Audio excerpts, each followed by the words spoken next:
You know what's crazy? There was a time when WWE wasn't just another TV show in India. It was part of growing up. We'd come from school, throw back somewhere, and rush through our homework because we knew Raw or SmackDown was about to begin. And the moment that theme song hit, reality disappeared.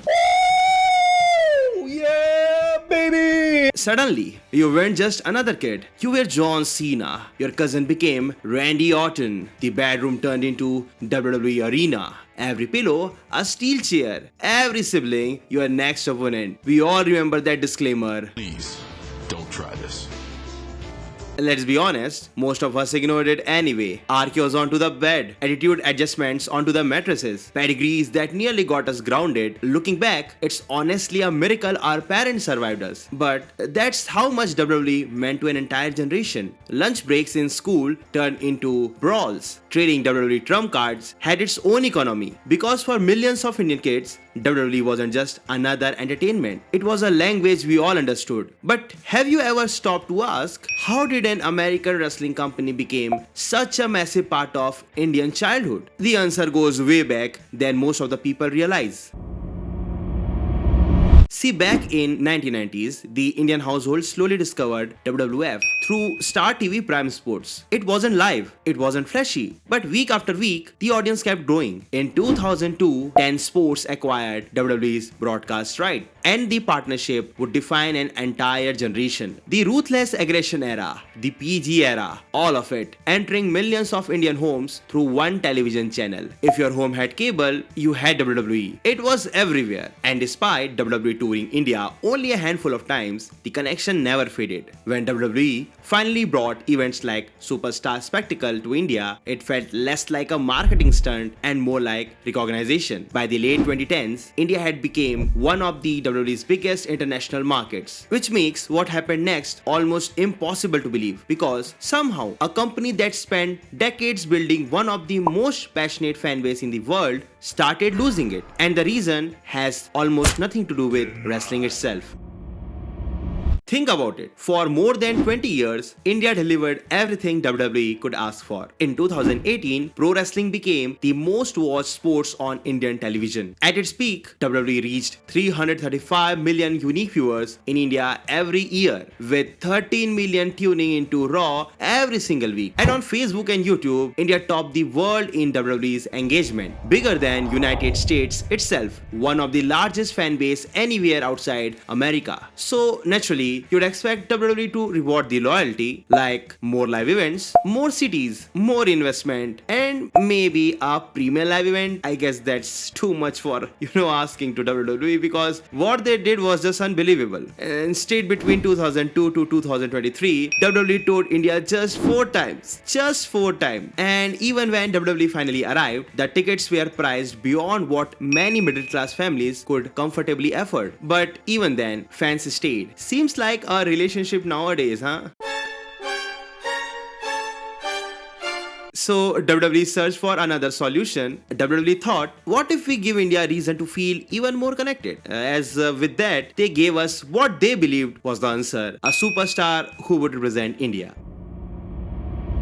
At first, it looked like WWE finally understood India. The Great Khali, an Indian heavyweight, a moment every Indian wrestling fan remembers. He debuted in 2006 and immediately he stood out, literally booked as an unstoppable giant. He even beat The Undertaker. Then in 2007, he became the first Indian World Heavyweight Champion. Historic for representation, but his in-ring abilities were limited. He later became an ambassador for WWE, even entered the Hall of Fame. His involvement was groundbreaking, but WWE didn't build on it. Years later, they tried again. A surprise WWE champion. The media loved it, the headlines loved it, fans didn't, because people weren't asking for an Indian champion, they were asking for a believable champion. Representation only works when it's earned. And then came Veer Mahan. Months of Veer is coming. The internet turned it into a meme before his first major feud even began. Then came Kavita Devi, the first Indian women wrestler to ever step into a WWE ring. She fought at WrestleMania, a historic moment for Indian women's wrestling. But just like that, she was gone,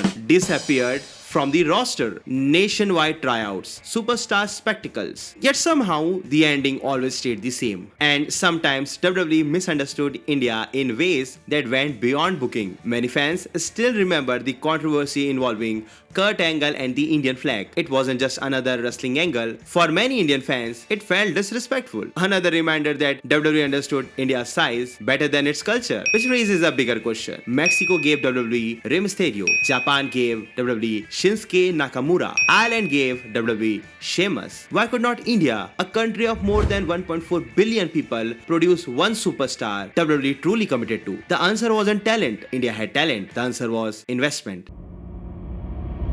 While WWE slowly stepped back, Indian wrestling didn't. In 2015, the Great Khali opened Continental Wrestling Entertainment (CWE), a training academy in Jalandhar, Punjab. He started with just 3 students. Today, over 250 have trained there, and 2 of them made it all the way to WWE. Dilshesh Shanky, Kavita Devi, both discovered, both trained, both signed, because Khali built the door WWE could never do. Another indie wrestling breaking the ceilings right now in India is WXM, Wrestling Extreme Mania.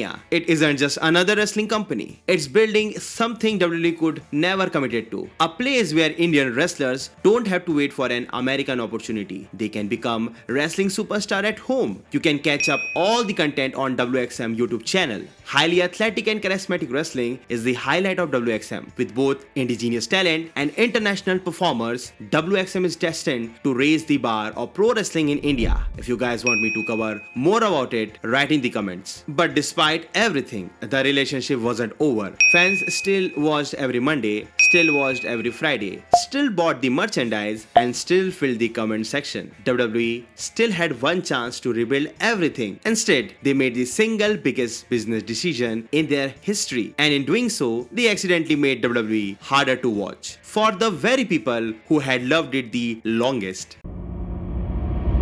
Now the question comes, something that had quietly become part of everyday's life, how suddenly that disappeared? Maybe wrestling was the problem? Is it so? Absolutely not. Which means the real disaster didn't happen inside the wrestling ring, it happened inside a boardroom. For more than 2 decades, watching WWE in India was effortless. If your house had cable, you had WWE. It didn't matter whether you lived in Mumbai or small town or a village, you had access to enjoy the content. And if you preferred streaming, Sony Live made it even easier. 299 rupees. That's roughly $3.15 for an entire year. An entire year. That was the WWE network plan on Sony Live. 25 rupee a month, which is around 0.26 cents. Affordable, simple, accessible. Then everything changed. WWE signed a historic 10-year deals with Netflix. $5.15 billion over 10 years. Roughly 500 million per year. Globally, it was a financial masterstroke. Billions of dollars, a worldwide partnership. But India wasn't the United States. And that's where everything fell apart. Because WWE wasn't just changing platforms, they were changing who could actually watch. They walked away from an ecosystem that reached hundreds of millions of television viewers and placed their biggest weekly shows behind a premier streaming subscription. That might sound normal to a person in America, but it isn't normal in India. Here, every monthly subscription matters. Entertainment isn't just about what's available, it's about what's affordable. Today, Netflix has roughly 20 million subscribers in India. Jio Hotstar reaches well over 100 million paid subscribers. Platforms packed with cricket, movies, television, live sports, often bundled into plans people were already paying for. WWE wasn't asking Indian fans to simply change apps, it was asking them to spend more money for less content. Because the people who built WWE in India were never the richest fans. The moment that accessibility disappeared, so did a huge part of WWE's connection with India. In chasing the biggest media deal in company history, WWE didn't just change where Indians watch wrestling, they changed whether millions of Indians could watch it at all. If this made you think differently about